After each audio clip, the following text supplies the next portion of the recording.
नमस्कार, मी निरंजन. इजी न्यूजमध्ये आपल्या सर्वांचं मनःपूर्वक स्वागत. शिक्षणाचं फार महत्त्व आहे. ते शिक्षणाचं किती प्रचंड महत्त्व आहे आयुष्यात कुठल्याही माणसाच्या, हे आपले पंप्र जे आहेत नरेंद्र मोदी यांच्याकडे बघितलं की सारखं जाणवत राहतं. सारखं म्हणजे त्यांचं तुम्ही कुठलंही भाषण बघा, ते भाषण बघितलं तर सतत असं वाटत राहतं की अरे हा माणूस थोडासा शिकला असता तर किती बरं झालं असतं. म्हणजे आता बघा तुम्ही, अर्थसंकल्प सादर व्हायचा होता. नरेंद्र मोदींनी पहिल्यांदा लोकसभेत भाषण केलं. त्याच्यामध्ये ते असं म्हटले की मैं माँ लक्ष्मी से प्रार्थना करता हूँ कि इस देश के गरीब और मध्यम वर्गीय लोगों के ऊपर वो कृपा करे. म्हणजे आता कसं होतं, कसं माहिती आहे का, की देशाची जबाबदारी तुमच्यावर आहे. तुम्हाला तर विश्वगुरू होण्याची जबाबदारी घ्यायची आहे. भारताचा तुम्ही अर्थसंकल्प सादर करताय. गेली 10 वर्ष सत्तेत आहात. आता हा 11वा अर्थसंकल्प सादर करताय आणि हे करत असताना या देशातल्या गोरगरिबांचं, मध्यमवर्गीयांचं कल्याण होईल, हे बघण्याची जबाबदारी तुमची आहे. संविधानाप्रमाणे, लोकशाहीप्रमाणे, या प्रजासत्ताक भारताच्या संसदेच्या कामकाजाप्रमाणे, नियमांप्रमाणे ही जबाबदारी नरेंद्र मोदींची आहे. पण ते काय म्हणतात की माँ लक्ष्मी से मैं प्रार्थना करता हूँ कि गरीबों के बारे में वो कृपा करे, मध्यम वर्गीयों के बारे में कृपा करे. म्हणजे मी जबाबदारी घेणार नाही. मेरे भरोसे मत रहो, माँ लक्ष्मी के भरोसे रहो. थोडक्यात अशा पद्धतीचं त्यांचं वागणं जात होतं. मग असं पुन्हा वाटायला लागलं की काय म्हणजे का या माणसाला शिकायला मिळालं नाही? का पंडित नेहरूंनी या देशातल्या सर्व गरिबांसाठी, सर्व नागरिकांसाठी, अतिशय दरिद्री देश असताना सुद्धा सगळ्यांसाठी मोफत शिक्षण सुरू केलं होतं. सगळ्यांसाठी. आणि नरेंद्र मोदी तर म्हणतात की ते ओबीसी आहेत, मग त्यांना तर फुकटच मिळालं असतं संपूर्ण शिक्षण. का नाही शिकले? का आई-वडिलांनी त्यांना शाळेत नाही पाठवलं? खरंच समजत नाही.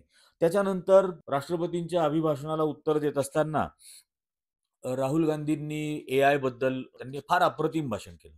आर्टिफिशियल इंटेलिजन्स बद्दल, त्या काळामधल्या जगातल्या अर्थव्यवस्थेच्या डिकेड्स ज्या झाल्या, त्या डिकेड्सच्या काळामध्ये त्यावेळच्या अर्थव्यवस्थेचे ड्रायव्हर्स काय होते, म्हणजे त्या सगळ्या अर्थव्यवस्थेला चालवून देणारे. तर 80-90च्या दशकामध्ये कम्प्युटर आणि सॉफ्टवेअर्स हे किंवा इन्फॉर्मेशन टेक्नॉलॉजी हे त्या काळातले ड्रायव्हर्स असणार होते. आणि अतिशय योग्य वेळी राजीव गांधींनी निर्णय घेऊन भारतामध्ये ही सगळी टेक्नॉलॉजी आणली आणि त्याचा फायदा आज तागायत घेत आहेत. आता त्याचा लाभ जितक्यांनी घेतला, त्यातले मेजॉरिटी लोक हे अत्यंत कृतघ्न झाले, अत्यंत बेईमान झाले आणि ते त्यांनी घेतलेल्या लाभांबद्दल किंचितही ग्रॅटिट्यूड न ठेवता ते त्या मिळवून देणाऱ्या सरकारलाच शिव्या द्यायला लागले, त्या पक्षालाच शिव्या द्यायला लागले, त्या शासनाला, त्या नेत्यांना, त्या नेतृत्वाला त्यांना शिवीगाळ करायला, त्यांना दोष लावायला त्यांनी सुरुवात केली. प्रत्यक्षात लाभ त्यांचाच घेत आहेत. तर राजीव गांधींनी त्या आय-टी रेव्होल्यूशन भारतामध्ये घडवलं, टेलिकॉम रेव्होल्यूशन भारतामध्ये घडवलं, जो पाया ठरला आत्ताच्या या सगळ्या टेक्नॉलॉजीसाठी. आणि त्याचा लाभ जगभरात अनेकांनी घेतला. भारतात म्हणजे अनेक भारतीयांनी घेतला. अगदी नारायण मूर्तींपासून ते सॅम पित्रोदांपासून प्रत्येकाने राजीव गांधींनी आणलेल्या इन्फॉर्मेशन टेक्नॉलॉजीचा फायदा घेतला. करोडो रुपये त्याच्यामधून त्यांनी कमवले, सुबत्ता आणली, देशाचीही अर्थव्यवस्था त्या काळात सुधरत गेली.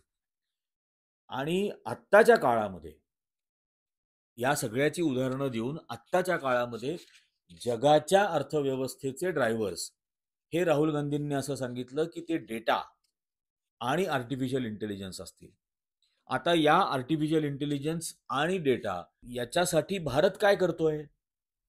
भारतातल्या तरुणांना, भारतातल्या बेरोजगारांना, भारतातल्या येणाऱ्या पिढीला या आर्टिफिशियल इंटेलिजन्स आणि डेटा अनालिसिस किंवा डेटा मॅनेजमेंट, डेटा कंपायलेशन या सगळ्या गोष्टींमध्ये त्यांना प्रशिक्षित करणं, त्यांना तज्ज्ञ बनवणं, त्याचं जर करू शकलो तर येणाऱ्या दशकांमध्ये भारत या जागतिक अर्थव्यवस्थेमध्ये काहीतरी स्वतःचं स्थान टिकवून राहील. आय-टीमध्ये तर भारताने कमाल करून दाखवली. म्हणजे सौदी अरेबिया जेवढं ऑइल एक्सपोर्ट करतं त्यापेक्षा जास्त भारताची सॉफ्टवेअर्स एक्सपोर्ट होतात. तेवढं कॉन्ट्रीब्युशन आहे. आता इन्फॉर्मेशन टेक्नॉलॉजी आणि data analysis, data collection, data compilation या सगळ्या गोष्टींमध्ये भारतातल्या तरुणांना तज्ज्ञ करणं, भारतातल्या तरुणांपर्यंत ते नॉलेज इम्पार्ट करणं त्यांना, या ज्या जबाबदाऱ्या आहेत यामध्ये सरकार काय करतंय असा त्यांनी प्रश्न विचारला. आणि हे नाही केलं तर तुम्ही मागे पडाल जगाच्या अर्थव्यवस्थेत, असं सांगण्याचा प्रयत्न केला. आता याला पुन्हा उत्तर द्यायला नरेंद्र मोदी उभे राहिले. बरं होतं काय असं, की संसदेच्या कामकाजाच्या नियमांप्रमाणे सर्व जणांची भाषणं झाल्यानंतर नरेंद्र मोदींनी म्हणजे पंतप्रधानांनी भाषण द्यायचं असतं. आणि मग पंतप्रधानांनी एकदा उत्तर दिलं, की त्यानंतर कोणी कोणालाही बोलायची परवानगी मिळत नाही. त्याचा फायदा हा अशिक्षित माणूस दरवेळेला घेतो. दरवेळेला घेतो. म्हणजे यावेळेला त्यांनी याला उत्तर देत असताना सांगितलं, की एआय बद्दल हल्ली बोलणं खूप सुरू झालेलं आहे आणि माझ्या नजरेसमोर फक्त सिंगल एआय नाही, डबल एआय आहे. आता डबल एआय म्हणजे काय? म्हणजे एक एआय त्यांचं आम्ही ऐकलेलं आहे यापूर्वी.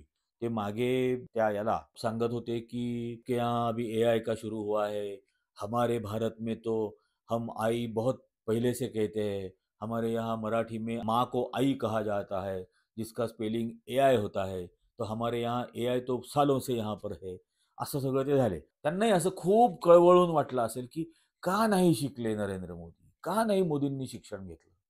का हे असं काहीतरी बिनडोक बोलतायत? त्यांना ते सांगतायत, की माझ्या मोबाईलमध्ये एक बूथ आहे आणि कुठलाही तुमचा समजा फोटो काढला, तर तो आपोआप तुमच्या बूथमध्ये जातो वगैरे. म्हणजे ज्यांनी या टेक्नॉलॉजीला जन्म घातला, त्यांना हे सांगतायत माझ्या फोनमध्ये काय आहे? काय वाटलं असेल त्यांना, हे सगळं ऐकताना? दया झाली असेल ना, की का नाही हा माणूस शिकला?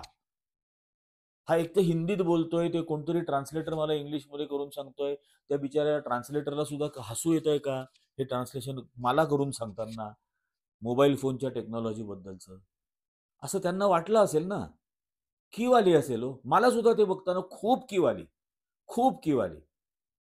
आणि त्याच्यानंतर मग आता हे सगळं झालं मग आणि मग त्या भाषणामध्ये काय ते सगळं राहुल गांधी जे काही बोललेले होते भाषणात, एआय टेक्नॉलॉजी काय आहे, त्याच्यात ड्रायव्हर्स काय असणार आहेत, त्याच्यामध्ये डेटा कलेक्शनसाठीचं किती महत्त्व असेल आणि भारताकडे किती डेटा उपलब्ध आहे. सगळा जो काही डेटा आज उपलब्ध आहे, तो Facebookमुळे मार्क झुकरबर्गकडे उपलब्ध आहे किंवा मेटामुळे आणखीन कोणाकडे उपलब्ध आहे. एक्स प्लॅटफॉर्ममुळे तो कन्झम्पशन डेटा सगळा एलॉन मस्ककडे उपलब्ध आहे. भारताकडे कशाचा डेटा उपलब्ध आहे? तर भारताकडे कुठलाच डेटा उपलब्ध नाहीये. म्हणजे अगदी साधं आधार कार्ड जी भारतामध्ये वाटली, त्याचा सुद्धा डेटा लीक झाला. आणि त्याच्याबद्दल सुप्रीम कोर्टात याचिका झाली होती. या आधारमध्ये असलेल्या प्रायव्हसी, बायोमेट्रिक सिग्नेचर्स वगैरे याच्याबद्दलचा डेटा हा लीक होऊ नये म्हणून एक याचिका झाली होती सुप्रीम कोर्टात. तेव्हा सुप्रीम कोर्टात भारत सरकारतर्फे असं सांगितलं गेलं होतं, की या सगळा डेटा जिथं ठेवलेला आहे, त्या डेटाच्या भोवती 13 फूट उंच आणि 3 फूट रुंद अशी आम्ही भिंत बांधलेली आहे. आता हे वाचल्यानंतर ही बात आणि हे भारतातर्फे ॲडव्होकेट जनरलनी ॲफिडेव्हिट देऊन सुप्रीम कोर्टात सांगितलं, की 13 फूट उंच, 3 फूट रुंद भिंतीच्या आड असलेल्या त्या सेंटरमध्ये हा डेटा सुरक्षित आहे. म्हणजे मी तर थक्कच झालो, पण अख्खं जग खदाखदा हसलं असेल हो त्यावेळेला आणि पुन्हा कीव केली असेल, की का नाही मोदी शिकले? का मोदींनी शिक्षण नाही घेतलं? हे असं का बोलतात? हे सगळं अर्थसंकल्प वगैरे सादर झाला. दिल्लीमध्ये विधानसभा निवडणुका चालू आहेत. दिल्लीमधल्या विधानसभा निवडणुकांमध्ये प्रचार करताना त्यांनी असं एका ठिकाणी बोलले, की मी तुम्हाला एक अगदी सिंपल उदाहरण देऊन सांगतो. पंडित नेहरू ज्यावेळेला पंतप्रधान होते, त्यावेळेला तुम्ही जर तुमचा पगार जर का वर्षाला ₹12,00,000 असेल, तर त्यातले 25% म्हणजे ₹3,00,000 हे इन्कम टॅक्स भरावे लागायचे. मग इंदिरा गांधींच्या वेळेला आणखीन काहीतरी सांगितलं, की 15,00,000तले 12,00,000 घेऊन जात होते. आता त्या भाषणात असं म्हटले, की आता बघा, आता जर वर्षाला तुम्ही ₹12,00,000 पगार कमावला, तर तुम्हाला काहीच इन्कम टॅक्स भरावा लागणार नाही. म्हणजे मला पुन्हा खरंच सांगतो, मला आवडत नाही असं कोणाला बेअक्ली म्हणणं, निर्बुद्ध म्हणणं किंवा बिनडोक म्हणणं. असं खरंच आवडत नाही मला कोणाला. कारण ते जे काही त्याचा जो काही बिनडोकपणा आहे, त्याच्या बेअक्लीपणामधली जी काही थोडीशी शिल्लक आहे, तिचा सुद्धा अपमान करावासा वाटत नाही.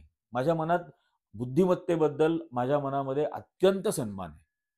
पण आता असं ऐकल्यानंतर काय करावं? खूप कीव वाटली, की मोदीजी थोडंसं का नाही शिकलात हो तुम्ही? तुमचं भाषण लिहून देणाऱ्याशी तरी थोडीशी चर्चा करायची ना. का ते पण इतकेच बावळट आहेत? म्हणजे माझं असं म्हणणं आहे, की हरकत नाही चला. मला समजा ₹12,00,000 महिन्याला वर्षाला उत्पन्न मिळणार असेल, तर ₹3,00,000 सरकारने माझ्याकडून इन्कम टॅक्स घ्यावा. सुरुवात करा घ्यायला. तुम्ही माफ केलाय ना, 3 लाख रुपये 25% इन्कम टॅक्स घ्यायला सुरुवात करा. फक्त फक्त पंडित नेहरूंच्या वेळेला जो सोन्याचा भाव होता 40 रुपये तोळा, तो आत्ता आणा. पंडित नेहरूंच्या वेळेला गव्हाची जी किंमत होती 50 पैसे किलो, ती आत्ता आणा. पंडित नेहरूंच्या वेळेला पेट्रोल आणि डिझेलच्या ज्या काही किमती होत्या त्या कृपा करून आत्ता परत आणा. पंडित नेहरूंच्या वेळेला शिक्षणासाठी जो खर्च लागत होता तेवढाच खर्च शिक्षणाचा आत्ता आमच्याकडून घ्या. पंडित नेहरूंच्या काळामध्ये इंजिनिअरिंग करण्यासाठी, डॉक्टर होण्यासाठी, चार्टर्ड अकाउंटंट होण्यासाठी, जे शिकण्यासाठी म्हणून जो खर्च होत होता तो सगळा खर्च घ्या. No problem. पंडित नेहरूंच्या काळामध्ये वाहनं, फोर व्हीलर्स असतील, टू व्हीलर्स असतील, ज्या किमतीला उपलब्ध होती त्या किमतीला उपलब्ध करून द्या. माझ्या 12 लाखाच्या उत्पन्नातले 3 लाख रुपये सरकारने जरूर घेऊन टाकावे. 4 लाख घ्या, 40% घ्या, 30% घ्या, नो प्रॉब्लेम. माझ्या 12 लाखाच्या उत्पन्नातले 4 लाख रुपये सरकारने घ्यावे, पंडित नेहरूंपेक्षा 1 लाख रुपये जास्त, नो प्रॉब्लेम. फक्त मग त्यावेळेच्या या गोष्टी आरोग्याच्या असतील, शिक्षणाच्या असतील, पेट्रोल डिझेलच्या असतील, खाद्यपदार्थांच्या असतील, सोनं असेल, त्या आम्हाला द्या ना उपलब्ध करून. म्हणजे 40 रुपये तोळा सोनं होतं पंडित नेहरूंच्या वेळेला, 4,000 रुपयाला 1 किलो सोनं मिळायचं, हो की नाही?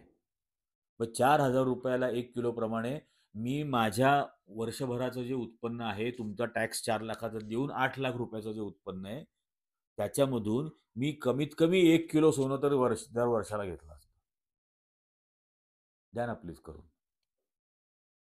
काय बोलताय मोदी? काहीतरी अहो, तोंडाचा आणि तोंडापासून 4 इंचावरती वर असलेल्या मेंदूचा काहीतरी संबंध असायला हवा ना. काहीच कसं कनेक्शन नाही. बरं, तुमचं तर इथून इथपर्यंत 4 इंचाचं पण नाहीये. तुम्हाला तर टेलिप्रॉम्प्टर मध्ये बघून बोलायचं आहे. मग ते असेल 2-3 फूट.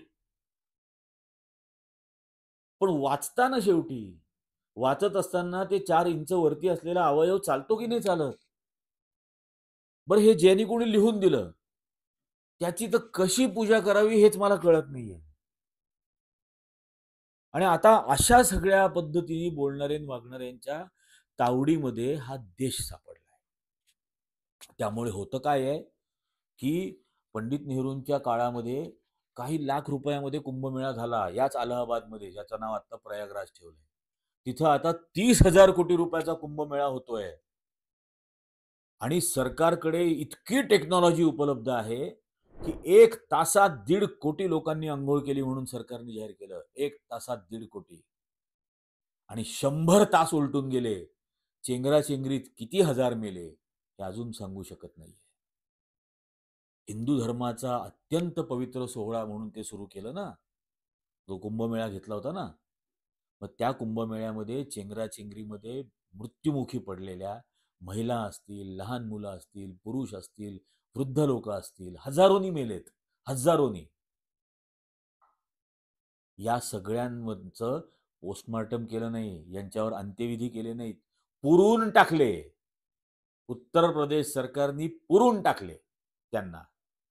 म्हणजे हिंदू धर्माप्रमाणे त्यांचं दहन व्हायला पाहिजे होतं. त्या सर्व हिंदूंचं योगी आदित्यनाथ नावाच्या मुख्यमंत्र्यांनी दफन केलं.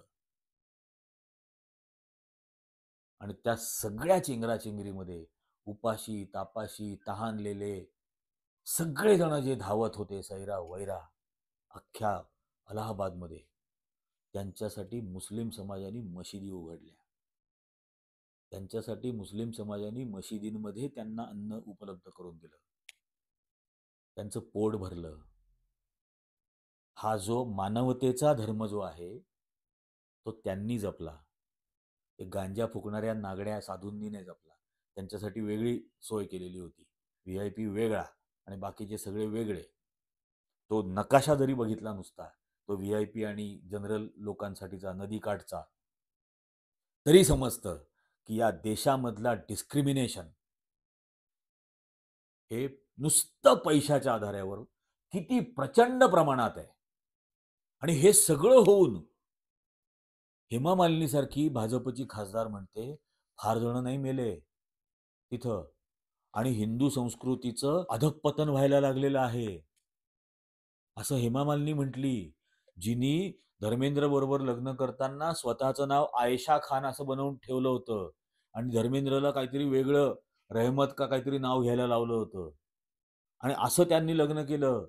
आयशा खान बनून लग्न केलेल्या हेमा मालिनी आता हिंदू धर्माची संस्कृती कशी धोक्यामध्ये आलेली आहे असं बोलायला लागले आहेत आणि चेंगरून मेलेल्या हजारो लोकांबद्दल कणभरही संवेदना नाही. कणभरही संवेदना नाही. याचं कारण शिक्षण. याचं कारण शिक्षण नसलेलं नेतृत्व या जगावरती आलेलं आहे, भारतावरती आलेलं आहे. एक काळ असा होता पंडित नेहरूंच्या वेळेला, ज्या वेळेला 1953 साली स्वातंत्र्य मिळाल्यानंतर 6व्या वर्षी पंडित नेहरूंनी सायंटिफिक रिसर्च ऑर्गनायझेशन सुरू केली आणि संविधानापासून प्रत्येक वेळेला ते सायंटिफिक माइंडसेट याच्याबद्दल बोलत होते. वैज्ञानिक दृष्टिकोन असायला हवा. वैज्ञानिक दृष्टिकोनातूनच प्रगती साध्य करता येणे शक्य आहे. त्या 53 सालपासून त्यांच्या मृत्यूपर्यंत 50 सालपासून 17 इंडियन सायन्स काँग्रेस झाल्या. दरवर्षी होते. आत्ता नरेंद्र मोदींनी गेल्या 2 वर्षापासून भारतामध्ये ही सायन्स काँग्रेस घेणं बंद करून टाकलं. तिथं सगळे वैज्ञानिक शास्त्रज्ञ यायचे आणि त्यांच्या रिसर्चबद्दल तिथं मांडणी करायचे. 17 सायन्स काँग्रेस पंडित नेहरूंनी अटेंड केल्या देशातल्या. त्यावेळेला या देशाचं नेतृत्व हे विज्ञानाबद्दल बोलायचं. आता अज्ञान बोलायला लागलंय आणि आता अज्ञान गल्ली बोळात नाही बोलत आहे, आता अज्ञान लाल किल्ल्यावरून बोलायला लागलंय. आणि म्हणून हे अशा गोष्टी येतात. मग ते AI बद्दल असेल, ते महालक्ष्मी बद्दल असेल, फार दुर्दशा होते. आणि खरं तर खूप डेटा आहे सांगण्यासाठी, पण आपण खरोखर गंभीर होऊन विचार करायचा आहे. असं निर्बुद्धांच्या हातामध्ये आपली पुढची पिढी सोपवायची आहे का? आणि आपल्या पुढच्या पिढीची सुद्धा जगातली लोक अशीच केविलवाण्या नजरेने त्यांच्याकडे पाहतील, त्यांच्या अकलेची, त्यांच्या बुद्धीची कीव करतील, असं जर होऊ द्यायचं नसेल तर कृपा करा, वैज्ञानिक दृष्टिकोन घ्या. अन्यथा कुठलाही आजार आला तर हा माणूस थाळ्या बडवायला लावेल, हा माणूस दिवे लावा दिवे बंद करा म्हणून सांगायला लागेल आणि ते तुम्ही करत राहाल, येणाऱ्या पिढ्या मृत्युमुखी पडतील. कृपा करून जागे व्हा. EG न्यूजच्या आजच्या भागामध्ये इतकंच. पण EG न्यूजचे व्हिडिओज जास्तीत जास्त जणांनी लाईक करा, जास्तीत जास्त जणांना याची लिंक शेअर करा आणि सर्वांना हे चॅनल सबस्क्राईब करायला सांगा. तुमचा पाठिंबा जर असला तरच ही जी दयनीय अवस्था होत चाललेली आहे याबद्दल तुम्हाला सत्य सांगण्याचं काम आम्ही करत राहू शकू. धन्यवाद.